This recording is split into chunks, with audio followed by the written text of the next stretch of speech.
Okay, so supplementation process.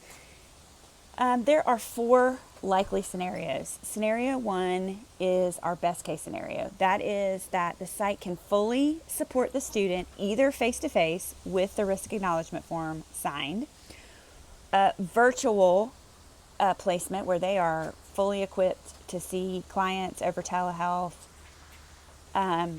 Sorry, y'all, I'm recording during a tropical storm and kids at home. Or a mixture of both. The site might say, hey, we want you to come in 1 day a week, and then we want you to see clients over telehealth the other day. This includes client contact. They have to have client contact and weekly supervision. Please keep a tab on weekly supervision. This summer it seemed to kind of slough off a little bit, and we want to make sure they have that supervision. They can complete all their field hours at their placement site without any supplemental support from us. So they don't need anything from us. They don't need articles from us. They're doing everything at their site. That is ideal. Okay? Scenario 2 is the site can provide weekly supervision by their field instructor and some client contact. The student is engaged in supplemental learning activities and resources provided by their field instructor. So if they're in hospice, their field instructor is saying, we want you to go to this grief training. We want you to read these articles about death and dying. And so that's where we want to start with supplemental articles, is that it relates to their setting. If the field instructor does not have enough supplemental learning for their students, then we will help with our list for more ideas to complete their hours. So we're still getting all of our client contact in scenario 2. We're just giving them a list, which they already have. They'll have it at the beginning of the term to fulfill their learning requirements. Scenario 3, the site can provide weekly supervision and resources, but no client contact, in person or virtual. This is when it gets complicated, and that is when we start having secondary placements. So, for example, a student might be placed at a hospice. For whatever reason, they're not allowing students to see clients. And then we give them a secondary placement, like, for example, Catholic Charities. That could be in another state, by the way. And once a secondary site is assigned, they will now have a field specialist assigned, because you are not responsible for supervising secondary sites, and neither is the field instructor of the primary site, okay? And when I say primary site, I don't mean it's where they're getting most of their work. I mean that's their first site that they were assigned, and we are trying our best to hang on to those sites as long as possible. We want to communicate that to agencies very clear, like, even if you don't have client contact, please see this as learning for them, because we still need you. Field specialist is a contracted Baylor employee who will do group supervision with all the students in secondary sites. They will be emailing you monthly about the student's progress in that secondary site. They'll be part of the learning contract process, but they will not be, of course, in the seminar class or anything like that.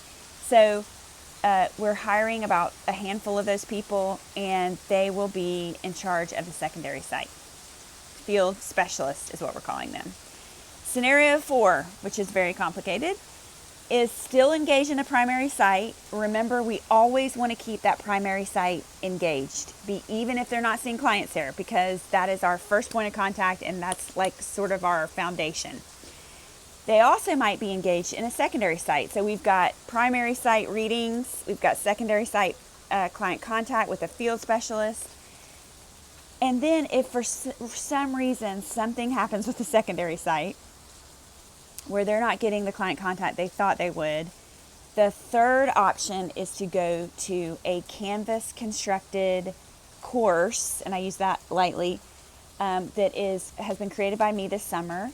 And it is a Canvas course organized by field setting. And at the end of every module, there is a role play that the student will engage in with a GA. Okay, so you see how this is not ideal, and we're all the way down the ladder here for options. That way they get some practice experience, and if they're running into dead ends with every possibility, then at least they have some client contact. We will have a specialist who is organizing who goes to which GA. The specialist will watch portions of that interaction recorded and give the student feedback. And there is also a possibility we're going to have an observer to watch the student and give good feedback. In the Canvas course, before they get to the role play part, they read articles, they answer questions. It's very engaging. The field specialist will look on the Canvas and look at those answers. You don't do that. Now, at the end of the login journal, there might be a section that says, learning from supplementary activities, and they'll give you a succinct summary of what they've done, but you're not responsible for getting on Canvas or watching those role plays or whatever. The specialist will know whose student has what liaison, because usually the specialists they're going to have students with different, bunch of different liaisons. They'll be in contact with you. So I have this all written out. I'll give it to you. But just know we are trying our very, very best to have some supplementary activities for worst case scenario, and to build processes so it's not confusing. That's what happened this summer. So there was like, how does this person get into the learning contract and all that? So you are always welcome to ask me. This is going to be it's going to seem like case management a little bit, like figuring out who we need to help and how much we need to help, and oh wait, now they got client contact, so we don't need this anymore. So please be patient. It's going to be an interesting term, and it's going to test our flexibility, but I think we can do it. I think we've had some practice this summer, and I think we can do it. So thank you for your willingness, and we will go over this in our one-on-ones so I can make sure, 100% sure that you understand it and that all your questions are answered.